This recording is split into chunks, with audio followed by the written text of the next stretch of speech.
প্রাথমিক ও মাধ্যমিক বিদ্যালয়ের শিক্ষার্থীদের বিনামূল্যে বিতরণের সরকারি বই খোলা বাজারে বিক্রি ও মজুতকারী চক্রের 2 সদস্যকে গ্রেপ্তার করেছে গোয়েন্দা পুলিশ।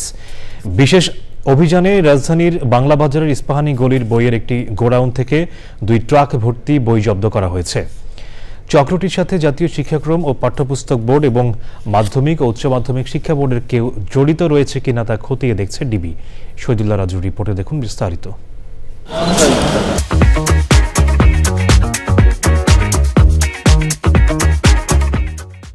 কোমলমতি শিক্ষার্থীদের বিনামূল্যে বিতরণের সরকারি বই সংকটের মধ্যেও অবৈধভাবে মজুত ও খোলাবাজারে বিক্রি করছে অসাধু চক্র।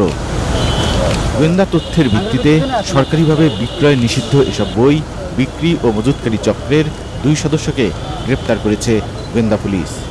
রাজধানীর বাংলা বাজারের ইস্পাহানি গলির বইয়ের একটি গোডাউন থেকে জব্দ করা হয় প্রাথমিক ও মাধ্যমিক শ্রেণীর বিপুল পরিমাণে বই। অভিযান পরিচালনা করে সিরাজুল ইসলাম উজ্জ্বল এবং দেলোয়ার হোসেনকে আটক করে। এ সময় তাদের হেফাজতে থাকা প্রায় 10,000 বিনামূল্যে বিতরণের সরকারি বই উদ্ধার করা হয়। খোলা বাজারে বই মজুতদারি করে এবং এক একটা বই 10 টাকা 12 টাকা করে কিনে উচ্চ দরে 80 টাকা 85 টাকা করে বিক্রি করে। প্রাথমিকভাবে এটা সে স্বীকার করেছে। পুলিশ বলছে চক্রটির সাথে সরকারি দায়িত্বপ্রাপ্ত বা ছাপাখানার কেউ জড়িত রয়েছে কিনা খতিয়ে দেখা হচ্ছে। এই বইগুলো সাধারণত সংরক্ষণ করা হয় এনসিটিভির 2টা গোদাম আছে, একটা হলো তেজগাঁ আর একটা টঙ্গীতে।